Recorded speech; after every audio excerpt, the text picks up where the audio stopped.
Okay.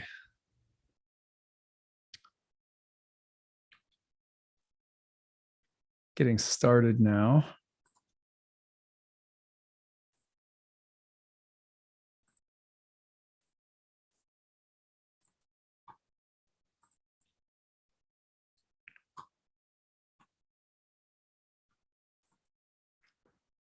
All right.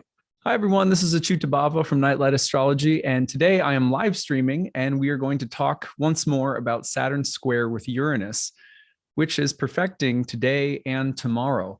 As I'm live streaming here, if you're in the comment section, I'd love to hear where you're coming from. Roll call, please. I love seeing where everyone is coming in from.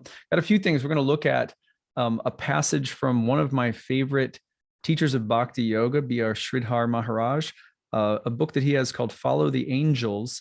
And there's a passage that I want to read, just a little excerpt from. We're also going to take a look at an excerpt from James Hillman's A Blue Fire, where he talks about something that is very applicable for us as we're going through Saturn square with Uranus. We are also going to take a look at a particular hexagram from the I Ching as we continue to contemplate or meditate on this transit. So we already did this week. We've taken a look at this transit a couple of times. You can go back and see a talk I did called the Saturn-Uranus and the March of Time. Looked at an Annie Dillard essay, the Upanishads, another I Ching hexagram. Yesterday, Raf from Radiant Tarot came on and we did readings through all the 12 signs, which was awesome. And today I want to go a little bit deeper into the heart of this transit from the philosophical point of view and kind of a deeper meditation again. And so I thought I'd do a live stream because it's fun to share a live space with all of you, and it's the holidays, so let's have some fun with this, right? Before we do that, I'm going to pop up the real-time clock, show you the transit, refresh you on it, and we'll dive in. But as you guys know, we have just 8 days left to go in my annual Kickstarter. And let's see, we are just about a little less, I think about 440 backers shy of our goal now. So we're coming down the home stretch, 8 days left to go, just a handful more in the grand scheme of things, a handful more contributions that we need this year. So I am going to flash this up on the screen, tell you about the Kickstarter. I know you guys have heard me talk about it before. Thank you to everyone who has already pitched in and donated. We have made a lot of really great progress, and we are nearing the finish line. So still need about 400 people who watch this channel out of thousands to pitch in and support it in the year ahead. You're supporting me and my family. You're supporting a staff. 10 people, 2 people are crucial to this. But the programs that I teach, astrology programs that I teach year-round, 4 years worth of astrology programs, the majority of people who take those programs take it on need-based tuition.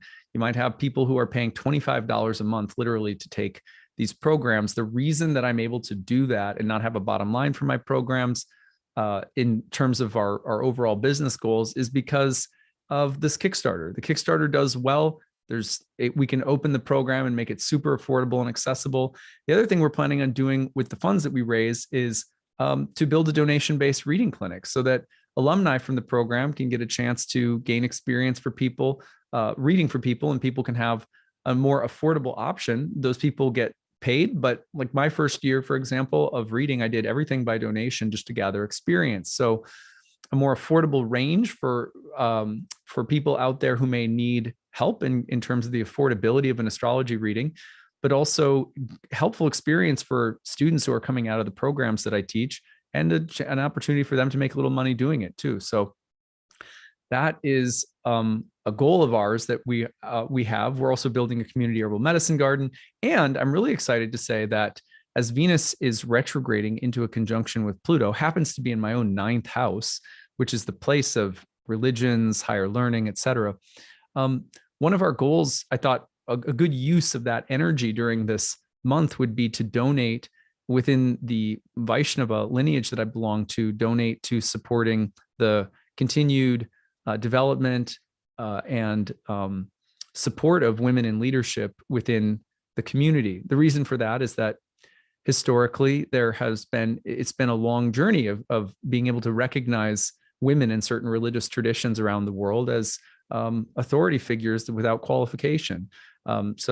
Meaning just anyone can be um, uh, someone who has the power to initiate people, for example. Well, yesterday we found out that one of the sort of institutional bodies voted to allow women to have all of the formal recognitions of an initiating guru, which is a big deal. It's like the equivalent of, in my tradition, it's like the equivalent of women in the Catholic Church being able to be clergy.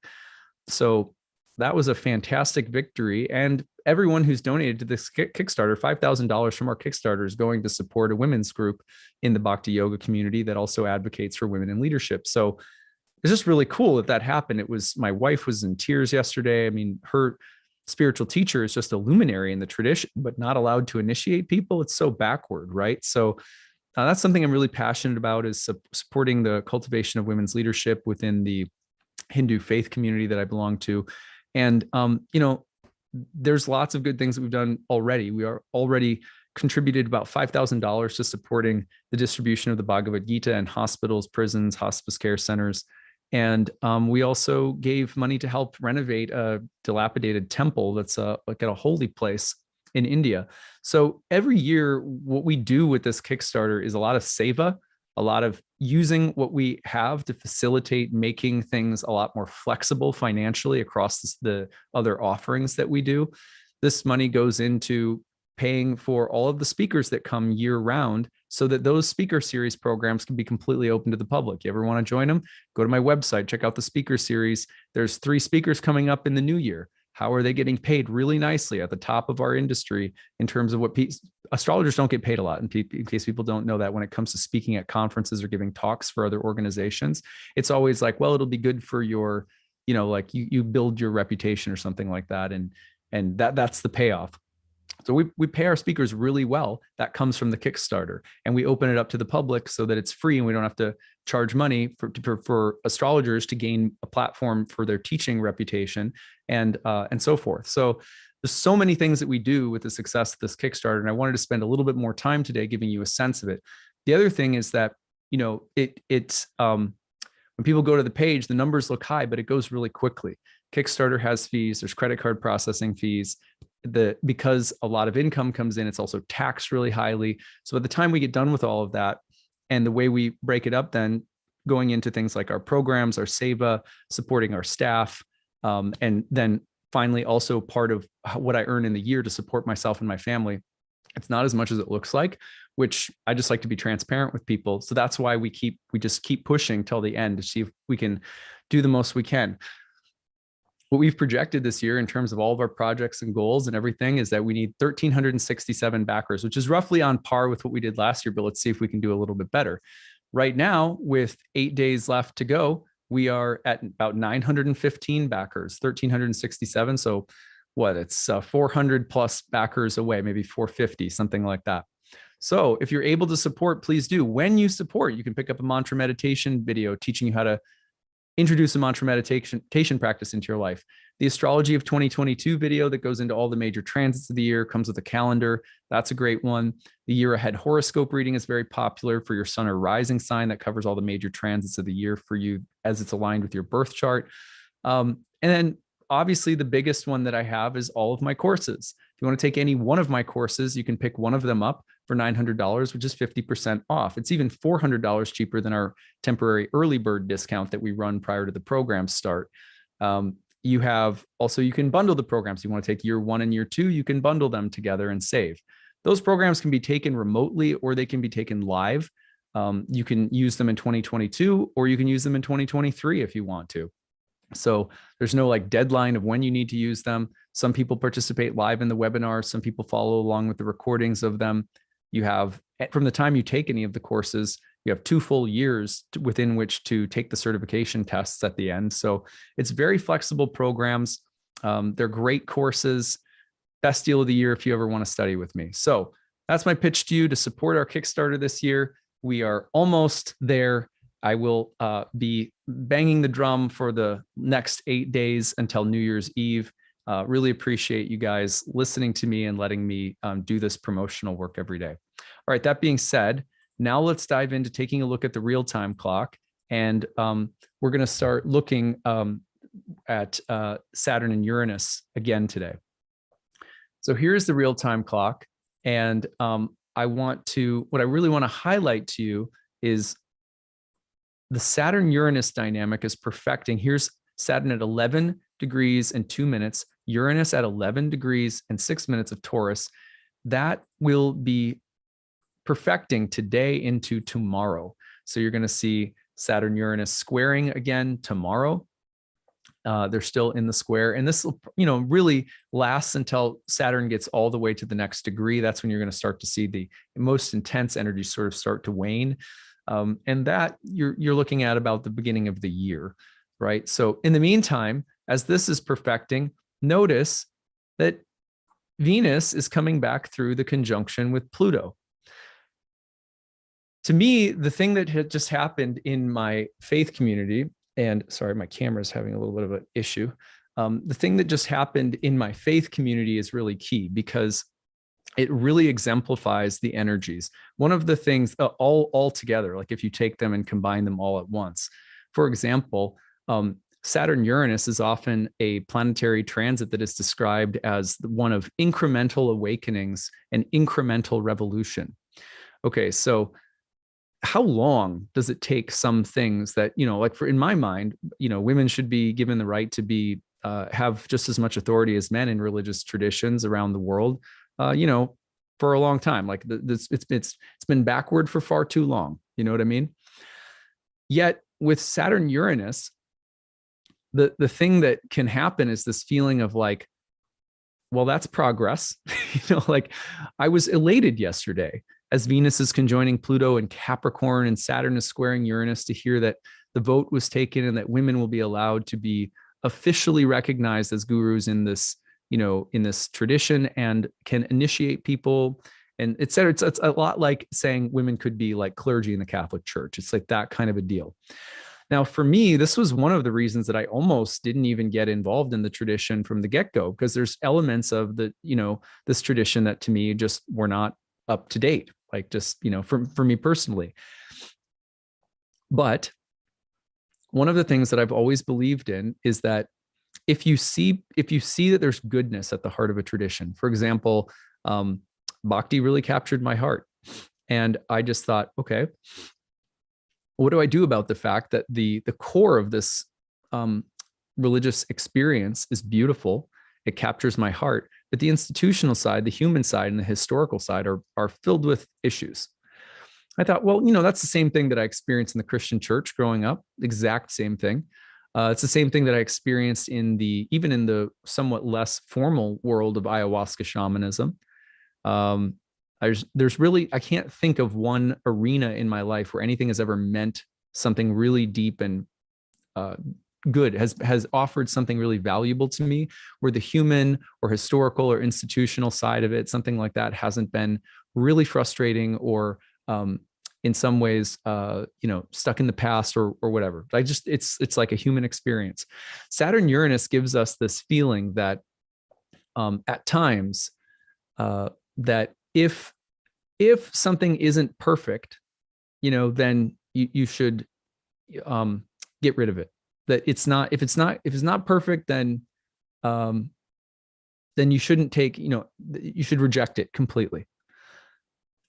On the other hand, one of the things that like really captured me when I came into the tradition was I noticed all of the teachers that I was meeting in the Bhakti yoga tradition, men and women, were advocating for this kind of change, for this kind of progress from within the tradition.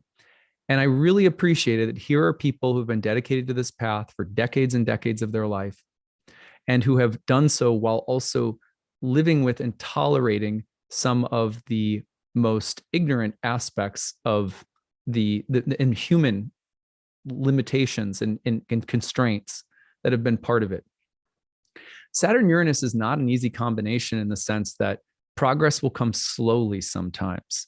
Sometimes there's going to be big leaps, and sometimes those big leaps, you hit one, and as soon as you hit one, it can actually bring up this feeling of like, that took too long, like that it can galvanize you because you realize that, oh, that was a breakthrough, but that was a breakthrough that was overdue.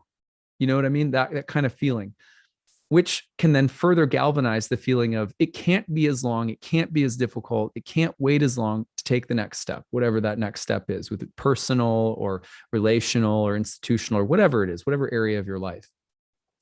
So Saturn-Uranus is like the sense of breakthrough, but also this, it's kind of like, have you ever been in a relationship with someone and they recognize a pattern that you've been living with for a long time, and you go, well, thank God they've recognized it. Like, let's say, for example, this is very common with alcoholics. An alcoholic realizes that they need help. Everyone in the family who's been living with the alcoholic is, in a sense, relieved. Like, oh my God, this is amazing. They're realizing they have a problem. At the same time, for everyone in the family, what happens? Oftentimes, their resentment for that individual will intensify very suddenly. Whereas previously they were living and surviving and dealing with it, and it seemed like everything was fine, or they were sort of trying to just allow this person to come along and evolve at their own pace, but it was painful to watch and so forth. They need help, and all of a sudden you would think that everyone would just be totally happy. Oh, well, thank God, and you may legitimately be really happy. At the same time, the resentment can be there. You can be like, I've been living with this for so long. This took too long, and suddenly the person who's like, well, I just had the breakthrough. I realized I need help. I'm going to rehab. I'm doing this or that. How can you be mad at me? It's like, well, because there's history here. You know what I mean? And so sometimes Saturn-Uranus brings this weird feeling of progress, but then the floodgates have opened, and all that's been stuck has to also be dealt with, even as the freedom is coming through. And I've noticed that a lot with my clients over the past year, that there's this weird way in which the revolution comes, but there's resentments there with how long it took or how backward it was, that something couldn't just move in the way it should. And then it's like you have to deal with that as well. So Saturn-Uranus can move things forward suddenly, but also bring up the trauma of whatever was holding something back. I hope that analogy makes some sense. At any rate, so I wanted to share with that with everybody first. Today's talk is actually not so much about the incremental nature of revolution, but if you're experiencing that incremental revolution, that feeling of 2 steps forward, 1 step back, or also just knowing that when you're living with something that's stuck and it makes a breakthrough, that it's normal to be both excited about the breakthrough while also finally allowed to deal with the feelings that were there that didn't get a chance to express themselves, that were stuck or held back. So it can be a complicated thing to have a Saturn-Uranus breakthrough moment. So that makes sense to everybody. So because I've seen this with a lot of my clients lately, it's like, I'm having a breakthrough and it's good, but I'm also upset. I'm also frustrated. So that tension between breakthrough and frustration at the same exact time can be very present during a Saturn-Uranus dynamic. Yesterday, my wife and I, talking about this big breakthrough in our tradition, were crying. My wife was crying. She was happy. And then also getting into conversations about how could it have taken this long? You know what I mean? Like, and that needed to come up too. So whatever you're going through, I just know that dynamic is normal. Okay. And remember also, life is like, if you think of life and spiritual evolution, it's very similar. It's an inside job. It's like you have to cling to the thing that's really good inside of yourself while tolerating all of the BS that can come up, and know that incrementally, we work through things and become our best self. We have to have patience with the process. It's very easy, if we're not making progress or we're stuck, to judge ourselves in pretty black or white terms. Like if you're not exactly where you want to be, then we quit and we try to find something new or different that we think will solve everything. It's a hard, slow work, incremental, and having to deal with that frustration is just part of the process. Anyway, okay, so that aside, I just wanted to share that story with you guys. I actually want to talk about, I wrote something in my journal the other day. I wrote this in my journal. I said, um, at some point, I wrote down, like jotted down a note to myself, make a video at some point on Saturn-Uranus talking about the phrase, I don't care.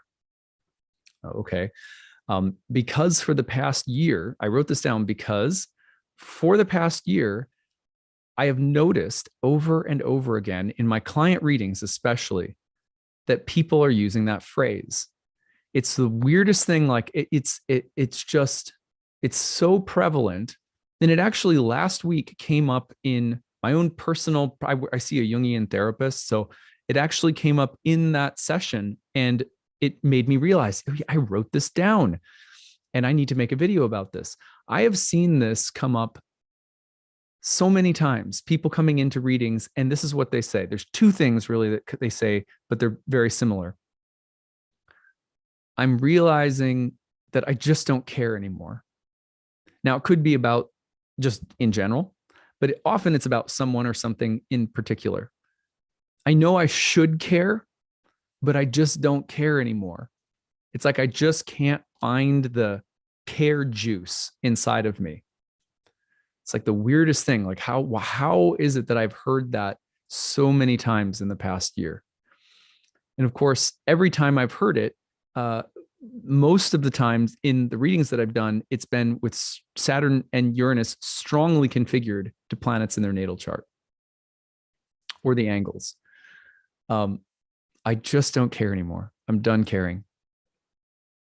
And alongside of that sentiment is usually one of two things. The companion, sentiment is, I feel like I need something new. I just don't care / I feel like I need something new. Or maybe very similarly, I need someone new, someone, something like that. So over and over and over again, I just don't care. And then I need someone or something new. And I just started thinking, like, why is this? Like, why have I heard this so many times? Or people, no, the other one I was thinking of, it dropped out of my head, was I don't feel inspired. So it was I don't care or I don't feel inspired. And then I'm looking for some new someone or something to inspire me or to make me feel like I care again. Like what is this loss of inspiration? I mean, you could chalk it up to a lot of things, divisiveness, COVID, whatever.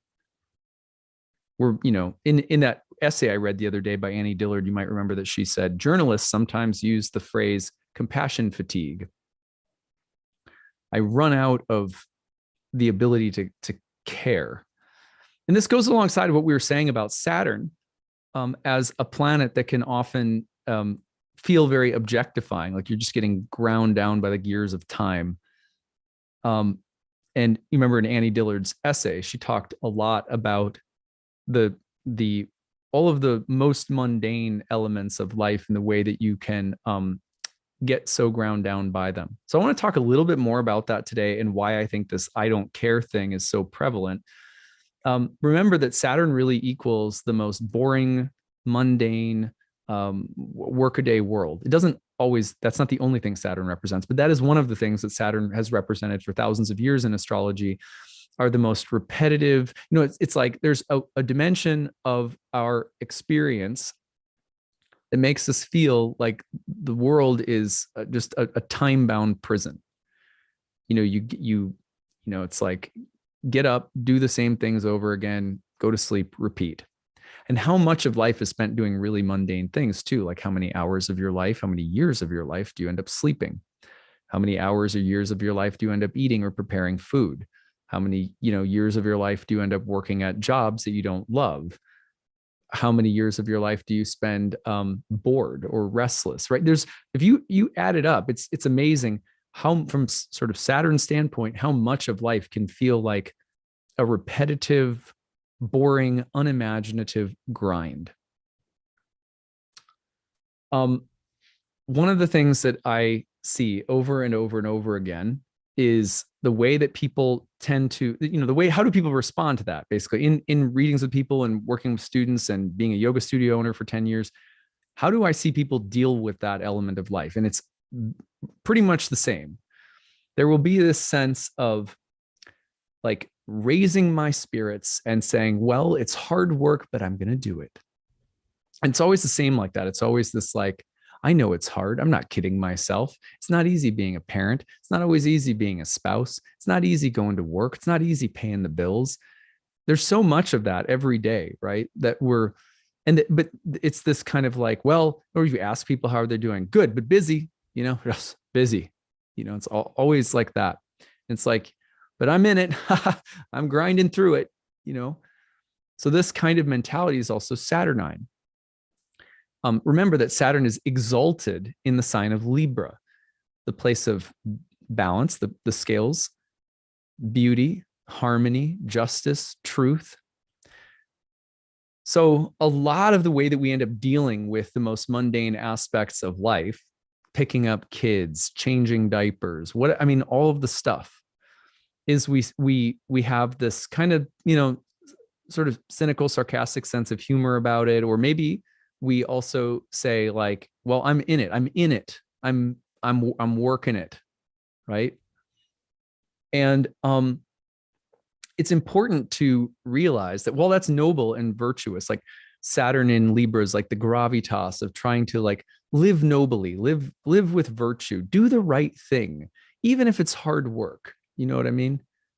And that you can feel a kind of dignity or pride if you just work hard through this stuff and try to just suffer through it nobly. That's Saturn, like peak Saturn in Libra. And I know because I've got it in my chart. Just suffer with dignity. Early bird, you suffer the Protestant work ethic, early bird catches the worm.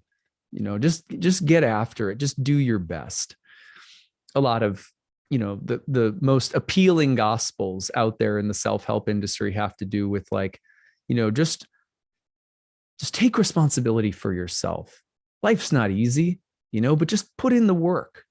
Just accept that it's suffering and just work hard in it. Maybe there's some nobility in these ideas. I mean, Saturn's not just like some evil planet, but Saturn did rule what was also referred to. Saturn was the ruler of what was referred to as feigned appearances.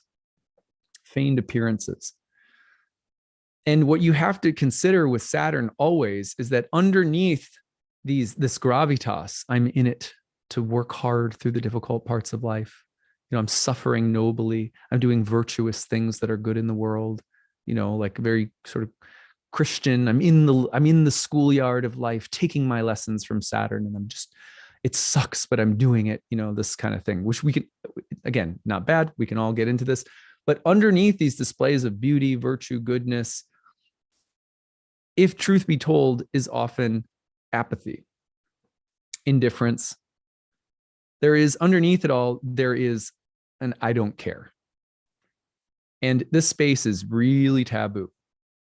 You can't, because if you walk around the world and you let on that I don't care about my kids at this moment, I don't care about being a marriage partner, or I don't care about being, a dutiful son or daughter, or I just don't care about being an astrologer.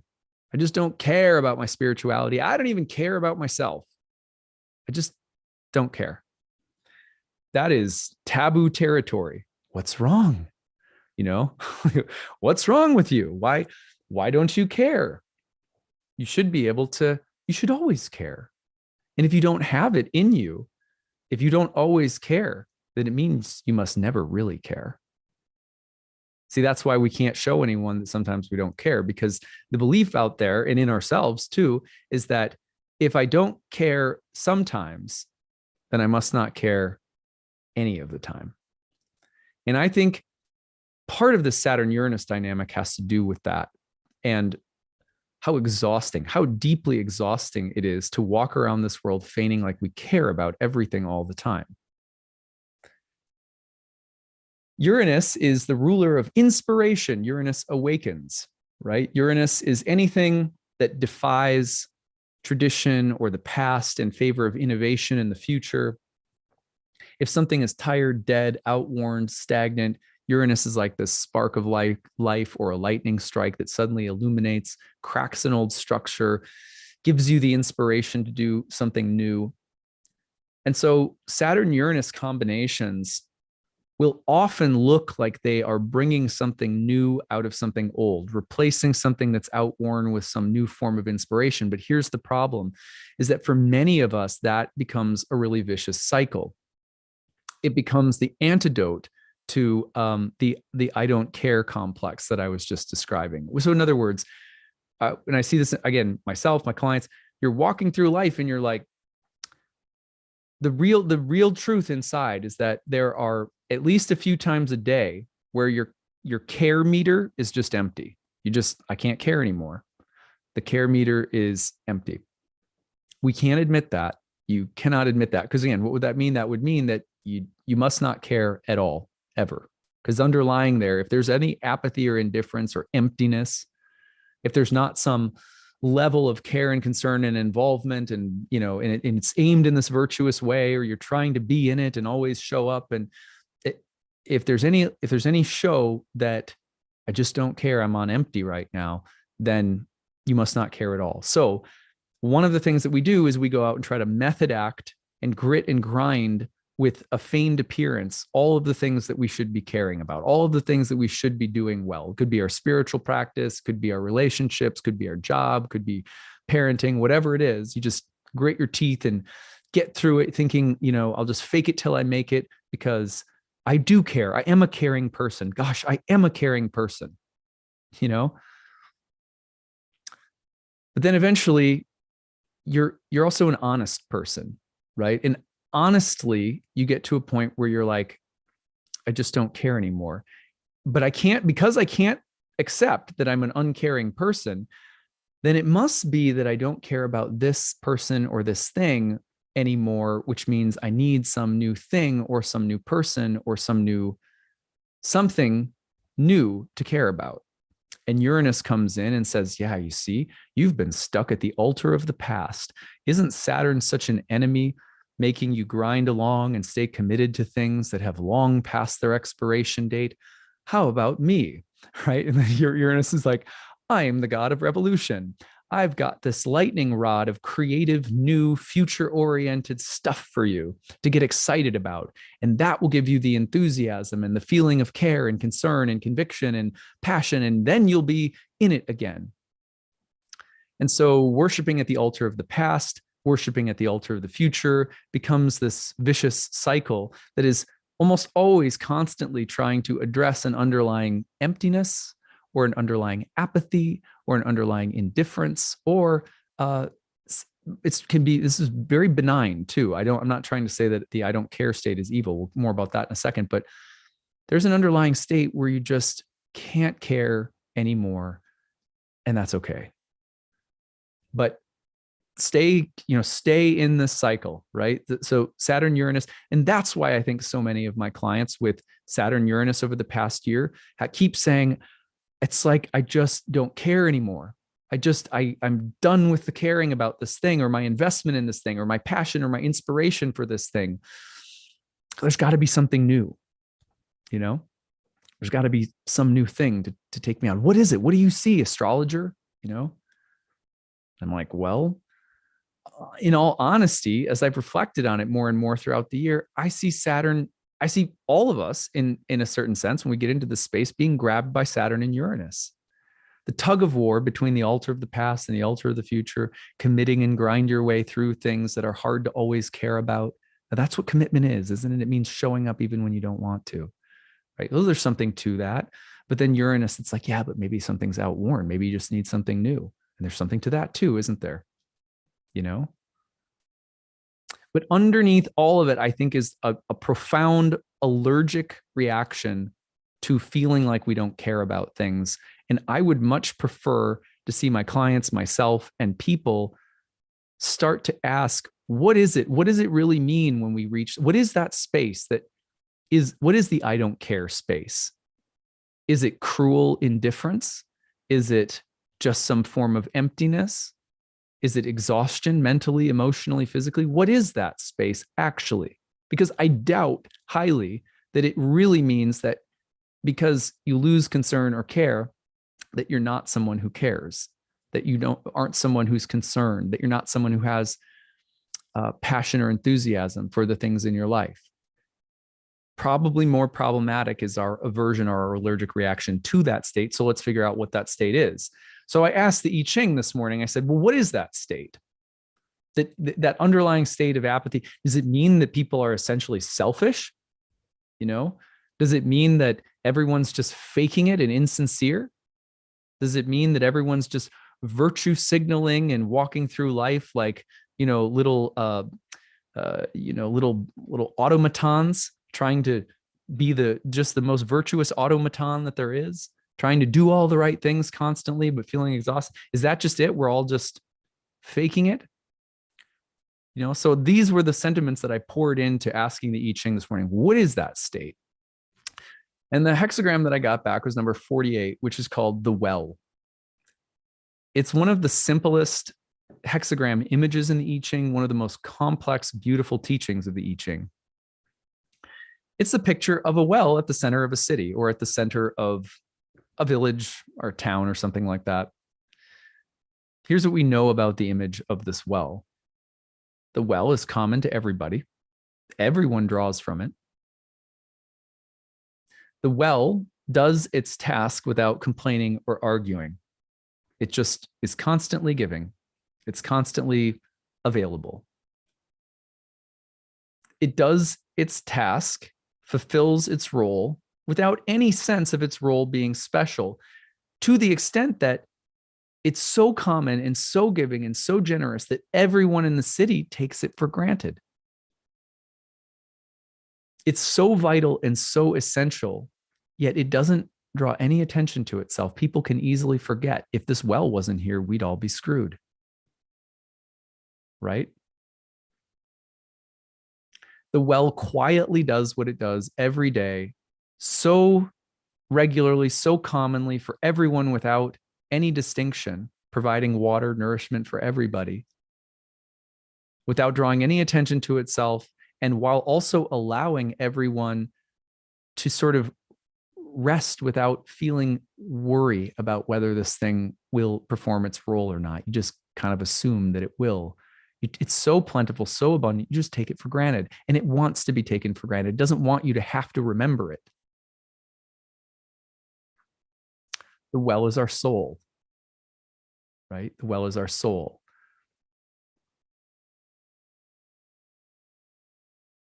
The soul is a picture of something inside of us that cares for us without us knowing that it's caring for us. It serves us without drawing attention to itself constantly. It's a picture of a renewable resource whose success is somehow rooted in the fact that we take it for granted somehow, until it breaks down, until something's wrong with the well.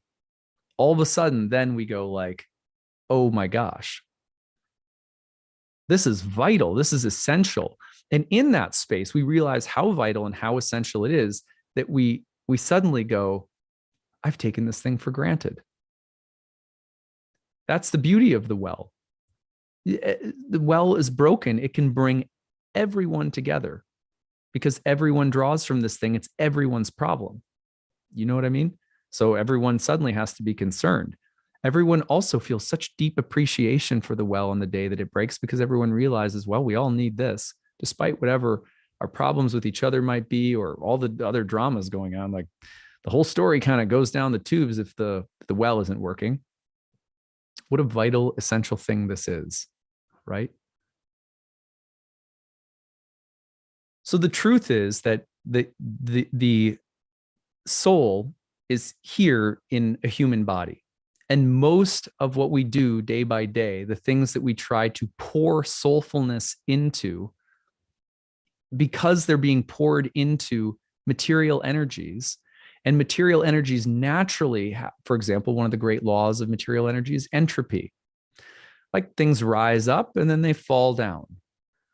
So when we're trying to pour soulfulness into material things, it is natural, it is fundamental that those things will rise and fall.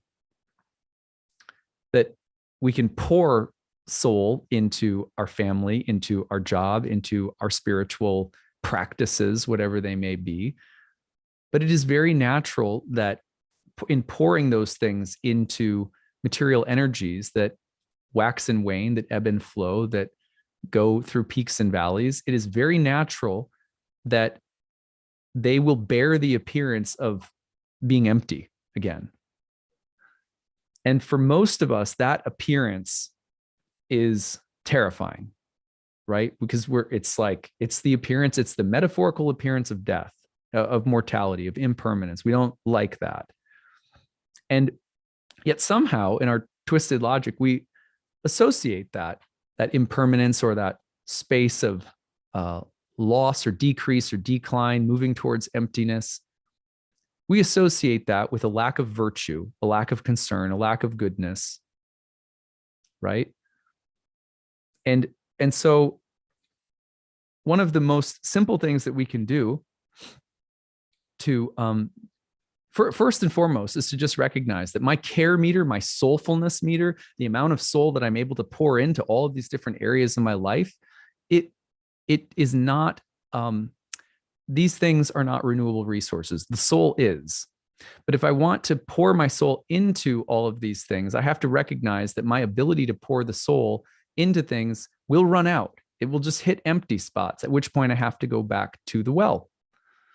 That looks different for everybody. Going back to the well is, how many different traditions around the planet over thousands and thousands of years have talked about going to the well spiritually, psychologically, emotionally, and drawing from it, in different ways through different practices and so forth. You can't go to the well, like you can't find that nourishment that re-infuses soulfulness into your life if it's too scary to admit that you don't care anymore, that your soul is feeling dead, or that something is lacking imagination or heart, or that you have no emotional investment, no sense of spiritual inspiration. You have to first be able, not just like in rough patches of your life for 1 year of your life, but every single day, you have to be able to recognize, I'm feeling soul dead right now. You know what I mean? Like, I'm feeling a little soulless. I'm feeling a little dry. The well is an apt image because every single day as human beings, we get dry and we need to drink water. It's exactly the same thing spiritually. Your care meter is like your hydration meter. You can't care about anything in your life if you're not, if you're not hydrated spiritually. So how many of the causes in our life, how many of the situations we find ourselves in our life where we're like, I'm stuck, I have to try to move forward, I need something new because I don't feel like I'm not feeling it anymore. And then I need something new. Well, how much of that vicious cycle of, let me move, let me try a new job, let me try a new relationship, let me keep moving around, trying to find something new that will continue sustaining the enthusiasm, the excitement, the sense of being in it. How much of that would be fixed if we just started with the very simple thing? At least 3 or 4 times a day, probably you will get to a space where you can't care anymore. You might just be in a conversation with someone, suddenly you're done caring. There's not going to be it's like a lot of situations we might have to push through. And Saturn's mantra about commitment and staying through even when we're dry, right? Saturn, a dry, cold planet. Staying through even when you're dry, practicing your mantra meditation, even when you don't want to and you're feeling dry, whatever the case might be, there is a wisdom to Saturn. Just like there's a wisdom to Uranus that says sometimes you're dry because you need to try something new. But there's also this just profound, simple teaching that's like, if we could just get a little bit better at, and more accepting of the fact that we are not creatures that can care about what we're doing all of the time. Just like if you're out in the sun and you get dehydrated working, you can just picture someone sitting under a tree, under the shade of a tree, drinking out of a thermos or something, drinking water, and just sitting there and being like, I need to break because I can't work anymore. So I'm drinking water to hydrate, and then my energy will come back up and I'll go out and do stuff. Well, the same is true for your emotional, psychological, intellectual, or spiritual investment in anyone or anything. It is natural for it to get depleted. Anything that we're invested in this material world gets depleted. And so you gotta go to the well. And I wrote down some things here that I think should help us. Spiritual nourishment starts by admitting every day, trying to recognize and accept without any judgment when you stop caring. And just first of all, saying, I am not an uncaring person because right now I have stopped caring. Rather, I am a soul in a body, in material energies. And in order for me to go on caring and doing everything with heart and soul, I need to go to the well. That's okay. That's normal. It's as normal as needing a drink of water. And stand in that with self-esteem, right? Because one of the things that I think, again, really gets us is we can't admit that. So we can't, it's taboo to take care of yourself because it's taboo to think that for 1 minute you don't care, right? Okay, so then that's the first thing. And then these are some mantras you can tell yourself. For now, I can't care because I'm resting. For now, I can't care because I trust that it's okay not to for a little bit. For now, I can't care because I would feel really insincere if I tried to. That doesn't make me an uncaring person. It would just feel insincere right now, just for now. For now, I can't care because I know that ultimately nothing is at stake here. That's a big one, that you can step back and say, my effort, my caring is not going to make or break reality. We tell ourselves the opposite all the time. Only you, can help change the world. It all starts with you and how much you care, The opposite is also true. Right now, I can't care, but I trust that ultimately nothing is at stake. And my caring in this moment does not make or break reality. For now, I can't care because I just don't have any care left in me. And that's okay. So in this way, if we can just start to acknowledge and recognize that space and normalize it, and also we start to normalize it for other people. You'll start to walk around, if you do this, acknowledge your I don't care space, and then try to deliberately find things that fill you up, that are as natural and as simple and life-giving as a well. What are those simple things for you? And you just try to go there and fill up so that you have some authentic care in you again. You do this, and suddenly you start to recognize it in the world. You start to see a world in which people are running around trying to care while empty inside. And you start to really see it. There are a lot of people who are deeply exhausted and are pretending that they care about things while running on fumes. You just start to notice it. And what comes? Compassion. Compassion comes because you say, oh, I wish that you knew that it's not wrong or bad to be exhausted or depleted or to not care. It's actually okay. So you start to feel compassion for other people. You recognize exhaustion as a sign of someone who needs nourishment. When you become more aware of your own depletion, your own, need to go to the well, you start seeing the exhaustion and the feigned appearances in others. You start seeing their need for nourishment. And that's how we naturally get attuned to how to really care for others, how to really, serve others in their depletion or give something that may sincerely help. Imagine how much is really being done, how much can actually be accomplished when we're going around trying to give to people from a space that's being acted out insincerely. They're not really receiving something then, are they? Or are we,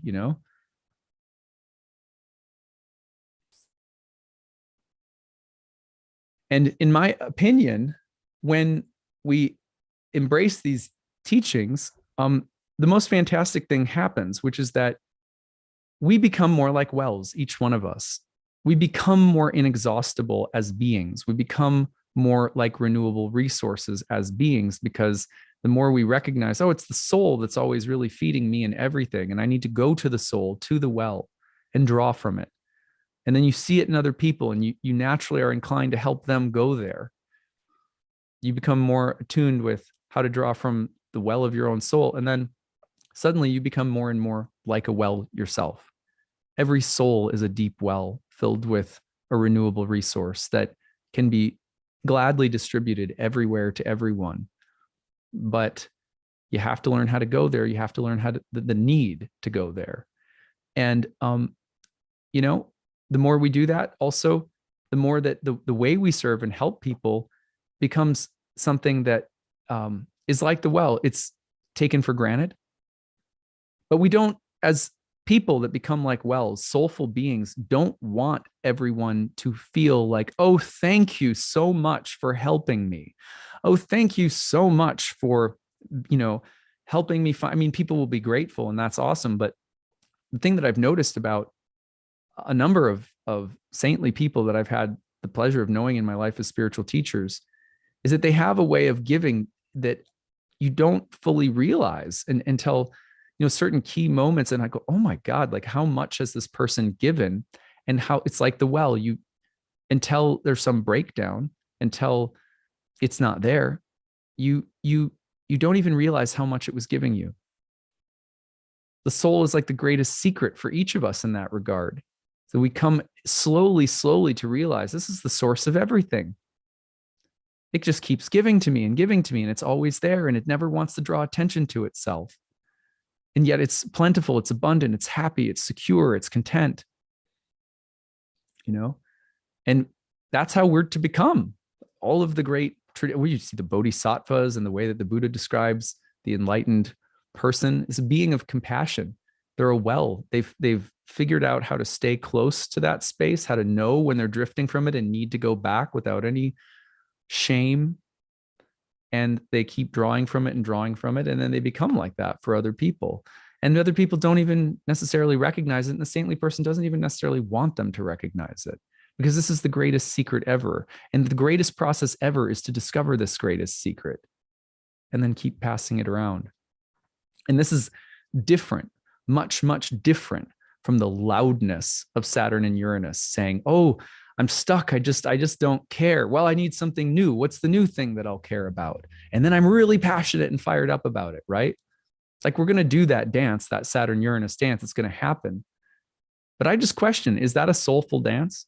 Is it soulful if underneath it all, we're just trying to push away and not admit and just keep as far away as we can, that underneath I regularly run out of gas?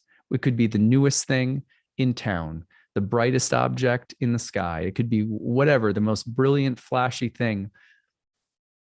And I will, if I'm not living a soulful life, if I'm not being honest about the needs of my soul, it will become Saturn in a heartbeat, right? So at any rate, I hope you guys enjoy this little sermon from the stars today. I want to read you a few quotes to end with that will just kind of punctuate everything we've said. I love this quote. This is from Follow the Angels by B.R. Sridhar Maharaj. We are taking a very courageous step now, throwing ourselves at the whim of the infinite. From the tangible to the infinite, we are going to take a very courageous step. How will the infinite deal with us? Will the infinite adore us? Or will the infinite ignore us totally? Or will the infinite make some negligent arrangement for us? There is no assurance. That sounds kind of dark, right? It's like, this sounds kind of heavy. That's the other profound thing about caring and soulfulness, is that when you're able to tap into the well, when you're able to say, I'm empty and I need filling, and actually pour soulfulness into things, there's never really an expectation about results. There's always a sense of caring for whatever I'm going to care for. Pouring soulfulness into whatever I will is good in and of itself. I'm really curious to see what comes back or what develops through this tending to, nurturing, caring for things that in my life with soulfulness. But there's in the spiritual life, there is no guarantee. And that's another thing I see people struggling with is, well, if I really care about things that are hard and difficult, eventually something good will come back to me. And it does very temporarily, but then, it doesn't after a while. And then what does a person do? Very Uranian. A person says, I tried caring. I really did. And I got something kind of good out of it, but it wasn't that great. And it was a lot of effort. So screw it. And then there's this kind of rebellious energy that comes in. How much of that could be cured if we just said to ourselves, I'm going to care in faith. I'm going to pour soulfulness in faith. No idea what will come of it. I want to care for things without any expectation of return. It's like a prerequisite to cultivating some kind of intimacy with our souls or with other people, that when we're in touch with soulfulness, there's no expectation of what comes from it. There's no expectation that, we'll be liberated from all of our troubles or suffering. We care because it feels good to care. It feels good to be soulful. Here's something that James Hillman wrote. This comes from a book called A Blue Fire. And he said this faithful attention to the imaginal world, this love which transforms mere images into presences, gives them living being, or rather reveals the living being which they do naturally contain, is nothing other than remythologizing. Psychic contents become powers, spirits, gods. One senses their presence, as did all earlier peoples who still had soul. These presences and powers are our modern counterparts of former pantheons of living beings, of animated soul parts, protective household gods, and ominous daimons. These beings were mythical in that they were part of a tale or psychic drama. The same archetypal dramas are played in us and by us and through us for our behalf. Once the imaginal aspects of our lives and of life itself is given attention. Attention is the cardinal psychological virtue. On it depends the other cardinal virtues, for there can hardly be faith, nor hope, nor love for anything unless it first receives attention. And let me just suggest that it's not always that we need something new. It's a lot of the times that we need to give attention to the places in our lives where we're starting to get depleted, or we're starting to say, I just don't care. Hillman says that everything in our life is a mere image, which in Saturnine terms means a feigned appearance. It's an empty image. And everything is like that until we start giving attention to the soul. If you give attention to the soul, then you really start to care, because the soul is what pours animate energy into the images, into the things in life that are otherwise dead, objective, the gears in a clock.